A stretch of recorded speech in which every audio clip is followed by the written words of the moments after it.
Hey everybody, let me talk to you about what I have in this 10-quart pressure cooker.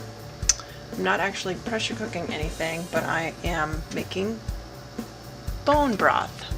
So in here I have a 10-pound turkey worth of bones. So I roasted the turkey and then took the bones and kept them, and I also had a few legs from some chicken dinner that I made, and so also so I combined the two, and so it's a poultry stock.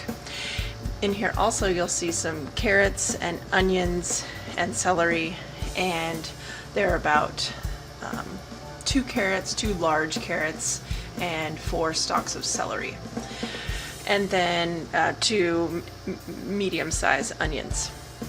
Also in here, this has been cooking for about 12 hours, and in here you can hardly make them out, but there are lots of herbs. I threw in 3 or 4 bay leaves and some thyme. Those were the main herbs that I used. And then finally I topped it off with water, and I've brought it up first to boil, and then I turned it down to low, and it's been simmering, like I said, for about 12 hours, and I will let it continue to cook for as much as 72 hours, but it could be consumed right now. And all I would do is just take a colander and strain out the large pieces and the bones, and just discard them, and then what I'll have left is a beautiful nourishing poultry bone stock. I want to mention that you need to be sure to add is some sort of acid, and for chicken or poultry stock, I like to add just apple cider vinegar. You can also add a white wine, and so about a half a cup of white wine, or not quite that much, a quarter cup or so of vinegar. And then as you're finished, you can season it to taste, and with salt and pepper, and typically with this I'll take half of it or a little less and add it to a soup, and then the rest I will chill and then let it cool and then freeze.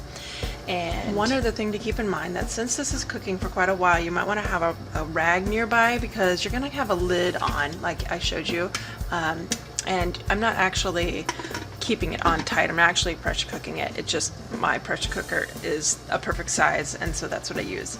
But I do want to leave the lid kind of tilted, and so that some some of the evaporation can take place. And as that evaporation takes place, it's going to drip and just kind of leave a mess on your oven, your stove top. And so I just kind of every once in a while will come and wipe it off like that.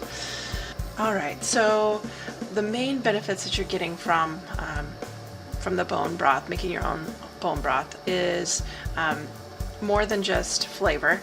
You're getting nutrients, minerals, calcium, and all kinds of other minerals, and then also it's so good for your connective tissue.